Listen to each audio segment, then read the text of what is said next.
aqui. Amém. Fala, Fala comigo, Nicolas. pastor. Como é que você está? Tudo bem? Faz tudo bem, meu amigo?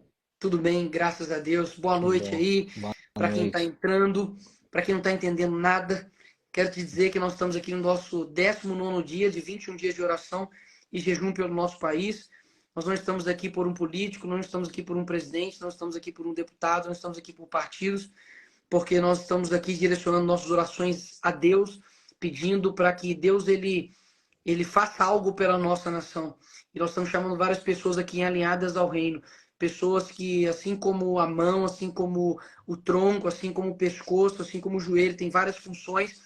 Várias pessoas aqui têm vindo com funções diferentes para poder nos edificar, para poder nos orar, para poder fortalecer a sua vida, para poder levar cura, para poder levar solução, para poder levar Jesus para você. Então, tira todo o espírito aí de, sabe, preconceito, sabe, com relação a esse momento tão gostoso que nós estamos aqui. Peço para que você desligue, sabe, a televisão estiver ligada, para você entronizar aqui, porque nós temos aqui quase, sabe, 30 mil pessoas querendo algo novo, querendo algo, sabe, que vem dos céus, querendo trazer o céu aqui para a terra. E eu comecei aqui no começo dessa live falando a respeito de Jeremias 10:6, dizendo que ninguém há semelhante a ti, ó Senhor, tu és grande, e grande é o poder do teu nome. Então eu quero que hoje a gente realmente faça guerra, não guerra com as nossas palavras contra um determinado governo ou contra uma determinada pessoa, mas a gente faça guerra contra o inferno.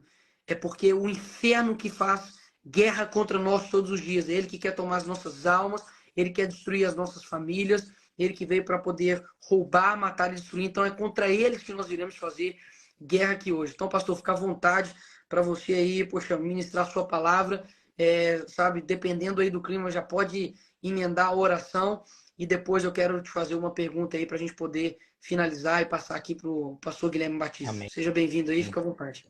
Obrigado, Nicolas. Obrigado aí todo mundo que está assistindo, que está participando aí desses 21 dias de oração. Antes de mais nada, eu fico muito honrado, né, de participar disso, porque se tem uma coisa que eu acredito é a oração, né? Amém. E eu achei interessante, eu estava acompanhando aqui o início dessa live, você ressaltou sobre a questão do poder, né, que está no nome de Jesus. E, cara, eu que, bom, quem não me conhece, eu sou da Igreja Deus e Amor, eu sou neto do missionário Davi Miranda, que foi o fundador, né, que começou em 62, a gente completou 61 anos de igreja.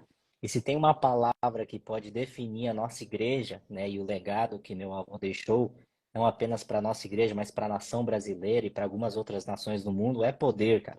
Amém. Se você não sei se você já teve, conheceu a fundo a vida do meu avô, mas ele era um homem muito simples, né?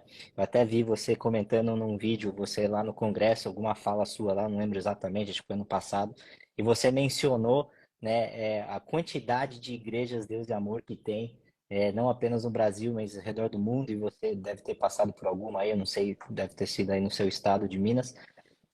Mas assim, cara, poder de Deus é aquilo que é a palavra que pode definir a nossa igreja, né? A palavra que Amém. pode definir o meu avô. Isso tem uma coisa que eu acredito, né? É o poder que está no nome de Jesus e a gente pode acessar esse poder mediante a oração, que é o que eu já vejo como algo completamente louvável dessa sua iniciativa, né? De, cara, vamos orar pela Amém. nação, porque você atua na esfera, né, da política, eu atuo numa esfera completamente diferente, que é a esfera eclesiástica, a esfera da igreja, e a gente sabe que, cara, a gente trava guerras muito grandes, né? Você tem um contexto muito diferente, uma proporção infinitamente maior, porque você está tendo essa exposição a nível nacional, mas eu te digo que a nossa guerra ela é muito similar no seu perfil, né? No seu estilo, e eu sei que isso tudo, ele resulta em algo físico, num sistema, em pessoas, em ações, mas a gente sabe aonde origina todo esse levante contra aquilo que Deus tem para fazer nas nossas vidas, como filhos, né? Amém. Assim como, né, muita gente aqui está assistindo na live tem a sua guerra local no seu contexto, na sua atuação. E eu sei que a gente só vence isso no espiritual, porque a nossa igreja só chegou onde chegou por conta do poder de Jesus Cristo através de uma cultura que foi criada, né, através do meu avô, de oração, de jejum e de busca. Você Amém. me perguntar hoje qual que é a maior qualidade da Igreja Deus e Amor? É um povo de fé, cara. É um povo que busca Deus. né? Muitas vezes na sua simplicidade, muitas vezes não tem a extensão do conhecimento bíblico. A gente vê a igreja evangélica brasileira numa transição agora, a gente enfrenta esse desafio agora, uma transição de gerações, né? Eu faço parte disso e grande é a guerra que eu tenho travado lá. Mas eu sei que a vitória vem pelo nome de Jesus Cristo, cara. Então Amém. você estava falando ali e o Espírito Santo já estava ministrando no meu coração que o que nós estamos fazendo aqui é exatamente acessar esse poder de Deus, né? E eu sei que a gente está em contextos muito difíceis hoje, né? A gente viu toda essa trajetória da nossa nação, a gente viu transição de governos de direita para a esquerda e muita gente sabe o hate que eu tive sobre mim só pelo fato de estar fazendo essa live com você, que é um político, mas hoje está aqui como um cristão, né? Um seguidor de Amém. Cristo. Mas, cara, eu acho que o caminho é esse, né? O caminho, a gente está no caminho certo, porque tem muitas coisas que vão fugir da nossa alçada, do nosso alcance, cada um com o seu local de atuação, mas eu diria que o papel da nossa nação agora é um contexto de orar, cara, de buscar, de guerrear no espiritual, que foi aquilo que as antigas gerações viveram, né? Quando a nossa igreja foi fundada em 62, obviamente eu não era nem nascido, eu fui nascer em 88, a gente tinha algo em torno de 3% de evangélicos no Brasil, né? Hoje a gente tem próximo a 30, né? Por conta de pandemia e tudo mais, a gente nem teve o último censo ainda, mas estão estimando algo em torno de 60 a 70 milhões de evangélicos. Agora, traz isso para a sua realidade. É quase um a cada três brasileiros se denominam cristão, pelo menos alegam que vivem o cristianismo. Não quero nem entrar no mérito da profundidade do evangelho que a grande maioria vive, mas se a gente tem um terço de brasileiros que pelo menos se dizem cristãos, por que que Brasília continua num sistema corrupto que você vivencia? Que o brasileiro paga a conta disso? Por que que a nação brasileira continua da forma como está? Se a gente evangelizou o Brasil, é um contexto completamente diferente de 6 décadas atrás, por que que ainda existe o jeitinho brasileiro? Eu que morei nos Estados Unidos por 6 anos. Se tem uma coisa que me incomoda é o jeitinho brasileiro, porque eu vivenciei uma cultura onde não existe isso. Não existe tem a regra aqui, mas a gente vai dar um jeito, a gente vai. Cara, assim, os princípios e valores cristãos é aquilo que a gente defende. Então, se nós, de fato, fomos uma nação evangelizada, por que que a gente não vê aquilo que você mesmo falou, esse poder de Deus transformando a sociedade? Por que que a gente ainda vê muitas pessoas hoje? Porque na época que eu era criança, década de 90, na época da escola, todo mundo era hostilizado por ser cristão. Hoje tá meio que no hype, né? Tá Sim. legal, tá cool ser crente, né? Só que, cara, o que que a gente está vendo da manifestação do poder de Deus nessas vidas, né? Então, acho que isso fala muito também com o meu contexto como igreja. Para quem não sabe, eu fui chamado por Deus para alcançar essa nova geração. A nossa igreja foi extremamente relevante no século passado, juntamente com uma Assembleia de Deus, uma Brasil para Cristo, onde nós lotamos estádios, já vimos maracanãs lotados, já vivenciamos defuntos ressuscitando aqui na nossa sede em São Paulo. Por que que a gente não vê mais esse poder manifesto, pelo menos nessa proporção?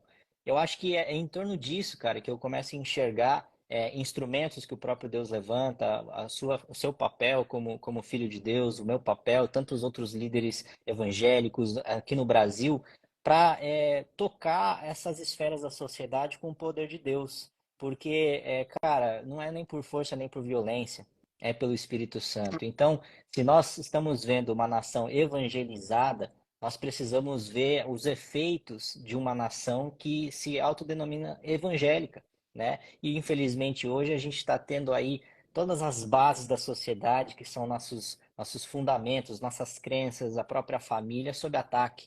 A gente não tem hoje mais uma verdade absoluta que a gente sabe que é a palavra de Deus. A gente tem pontos de vista, né? Então, eu acho que o geral que eu diria que em cima dessa questão de, cara, vamos orar pela nossa nação, pelo nosso Brasil, cara, glória a Deus. É isso que a gente precisa fazer, porque algumas coisas, cara, vão fugir completamente daquilo que a gente pode alcançar, daquilo que a gente pode ter. A força do nosso braço não vai resolver isso. Então, quando eu olho para a trajetória dos grandes heróis da fé da Bíblia, do meu próprio avô, de um Billy Graham da vida, cara, eu vejo homens que compartilham com uma única singularidade. Cada um tinha seu estilo, seu perfil, cada um viveu num país, na sua época, mas todos eles tinham algo em comum.